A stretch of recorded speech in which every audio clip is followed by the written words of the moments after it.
Hi guys, me once again para sa part 2 ng Kuya Joel Sketching Month. Ako ulit si Brother Joel. This time, ito na i-continue na natin yung naudlot nating drawing nakaraan. Ito diba nakita niyo yung gitara na ako noon. Ito naman, samahan natin ng background. Yep, so ang ginawa kong background niya, yung kanya mga kasama sa bahay, no? Naglagay ako dito, no, ng isang babae dito sa likod. Ito yung kanyang misis, so ganyang paggawa ng mga quick sketching, no, pagdating sa ganitong sistema. So naisip ko lang to, gaya nito, meron dito ang kasirola, ilagay ko na sopas, yan. Tapos ito yung girl. Siyempre, para malamang girl yan, lagyan natin ng buhok. So, I think dito, meron lagyan tayo ditong trash can. Then, just imagine, nagigitara, no, dito sa kusina. Ano itong pumasok sa isip ko, no? Pero, somewhere art lang naman, no? Hindi naman pwedeng limitahan yung drawing. Kung anong gusto mo, expose lang. Expose mo lang kung anong gusto mong gawin. Gaya na ito, no? May lagay ako kung ano yung mga nasa isip ko ngayon. Shade ko muna to, ganyan ang pag- By the way guys, itong ginagamit ko is color pencil. Pinapakita ko sa inyo ngayon, maganda palang color pencil.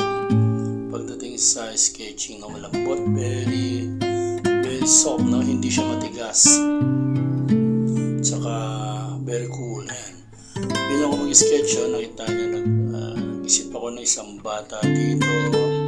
Masaya, buong pamilyang masaya to, na merong hawak na laruan or something, siguro to truck, yan, diba? Tapos dito sa kabila, I think dito pwede ko itong gawing aeroplano, yan. Then naka-Indian seat dito sa sahig, syempre mga bata gano'n. Then laro tayo dito, background niya, lagyan ko ng riles, yung parang may train dito. So, umikot-ikot lang yun dyan, hanggang dyan, yan. So, di ba? Mabilis lang. Actually, speed lang itong binidyo ko. Mga 2 times speed lang to. Pero ito wala ko itong cut, no? Masyado walang cut. Makikita nyo yung system habang nag-iisip tayo, kakape. Ito yung background, yan. Makikita nyo. Nag-iisip ako dito ng another subject. Dalawang head, I think this one is a boy and this a girl again. No, it's a big family talaga. Bali, di ba? Ayan, no, na-shade ko na. I mean, na-sketch ko na. Sketch ko very, very light. Same pencil lang. Ayan, I think isa, walang tayo ng, invento lang tayo ng buhok na ganyan. Ayan, relax. Then ito yung girl again, another girl. Ayan, masayahing girl. So, ayan, binabalance ko lang ito yung kamay niya. Ito yung sa kabila. Yun, di ba? Di ba? Nag-gym, nilagyan ko lang ng doon. Parang dumbbell doon na maliit. So far, ganyan lang. Habang nag-invent tayo kung ano pa yung mga susunod. This is a comic style. Pwedeng gawin title, no? Subject pa tayo din isang tao kasi medyo maloba dito sa part. So, another girl.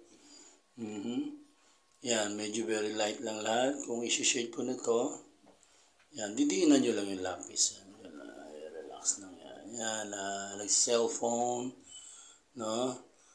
Very common. Then, nagme-makeup. Yan. Diba? Very particular. Or what else. Yan. Tapos, lagyan ako nila yung mata. Shade. Tingnan yung cool ng hagod ng style ng pag-drawing ko. Ayan. So, para sa mga nag-aaral, relax lang, enjoy nyo lang. Sa mga artist na, no, ito po yung estilo ng pag-sketch ko. Actually, this one is sketch, no? Kaya, hope marami pa akong maibahagi sa inyo. God bless po sa inyong lahat. At sa susunod na drawing, magkita-kita po tayo para sa mas malawak na kaalaman ng sketching. Bye-bye!